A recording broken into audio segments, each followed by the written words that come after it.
On the Other Side of the Forest by Nadine Robert and Gerard Dubois.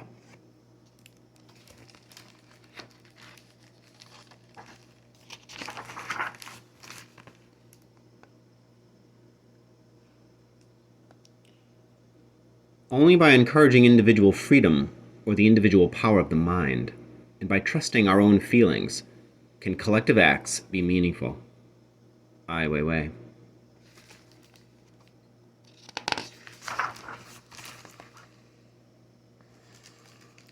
I live with my dad and my dog, Danton, on a little farm in the middle of a clearing, surrounded by a big forest.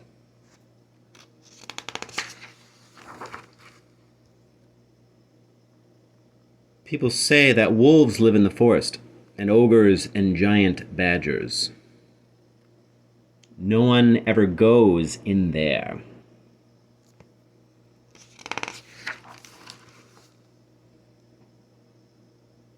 My dad isn't the sort who believes these stories. Still, the forest is too dense and dark to go through. And he always wanted to know what's on the other side.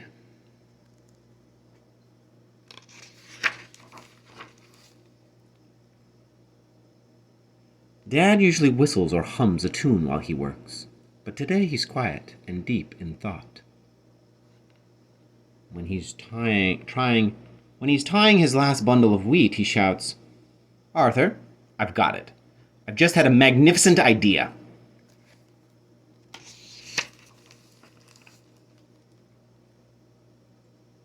"We're going to build a tower," he tells me.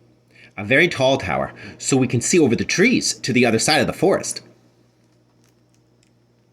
"A tower?" I reply. "What are we going to build it with?"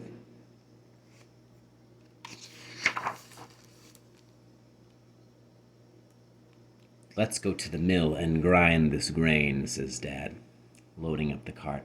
"I'll explain to you on the way."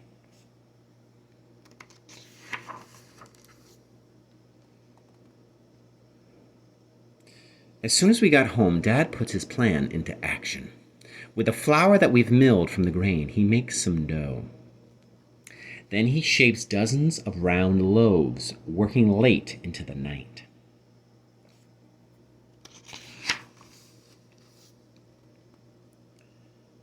When I wake up, our house is filled with the smell of toasty bread. That delicious smell attracts Mr. Bobbin, our neighbor, who's walking along the path.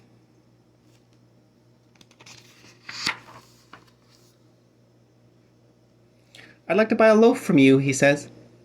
"I'd be happy to exchange one for 4 large stones," Dad replies. "Stones? For a loaf of bread?" Mr. Bobbin says, surprised. "Very well, I'll be back soon."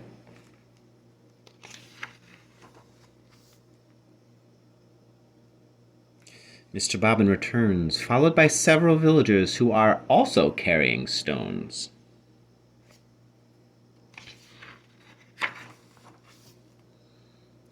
Soon the loaves have all been traded for stones. "Time to get to work, Arthur," Dad says.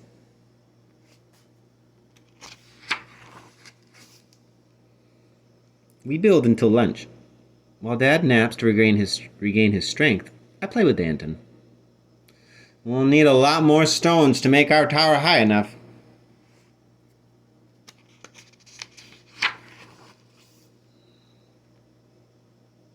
Dad wakes up when the sun goes down. He makes us some dinner, and he goes right back to his baking. "I can't believe it. My idea is working," he says.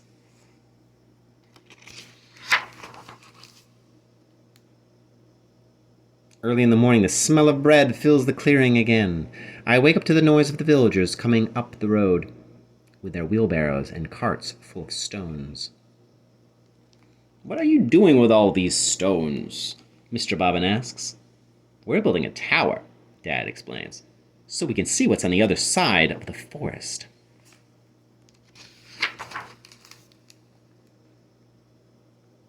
Just like yesterday when the bread is all gone, we go back to building. It's very tiring, but a magnificent idea takes a lot of work.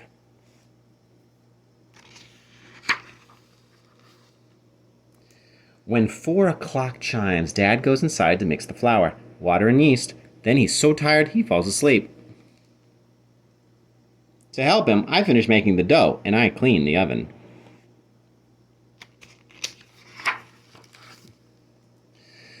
When Dad wakes up, the dough is ready. "You did a great job, Arthur," he says, and I smile. This time we add some nuts, cheese, and olives to our loaves before we bake them.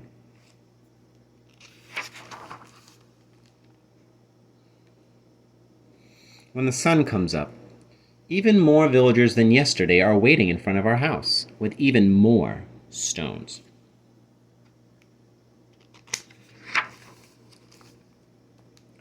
Our tower is getting tall. Soon we'll be able to see the other side of the forest, Dad says excitedly, wiping his forehead.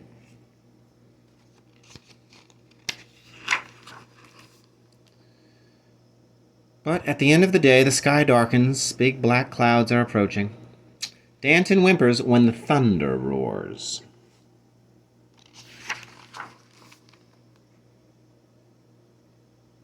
Oh no. Great winds.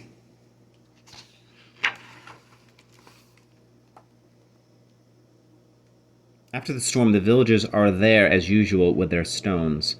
But we have no bread, and the tower's ruined. Dad, asleep under a tarp, doesn't move. He's completely exhausted.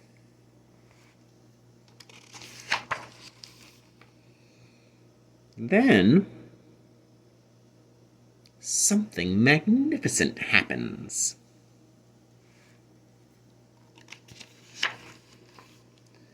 Dad, wake up. The tower's twice as tall as before the storm. My dad can't believe his eyes.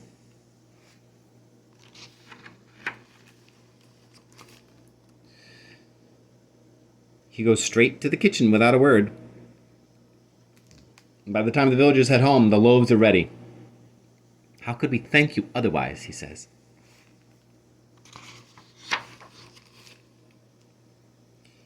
The next morning, all the villagers come back with stones, and their tools, too. Dad gives directions as they stack the stones. We all work as hard as we can.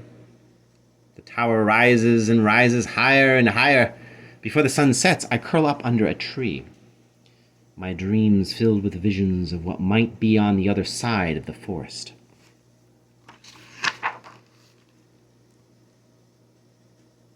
I'm not sure how long I sleep, but when I open my eyes, the tower stands before me. It is magnificent.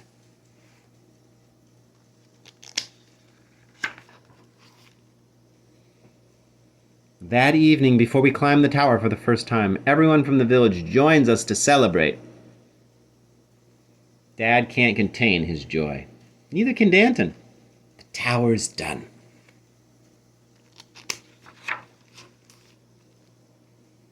Up we go. I can't wait to get to the top. Dad and Danton and I climb as fast as we can, while the villagers cheer us on.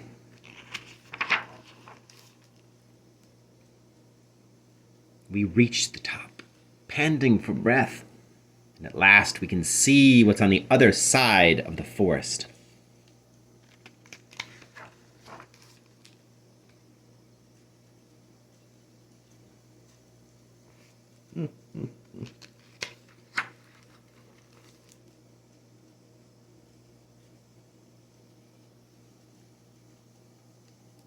The end.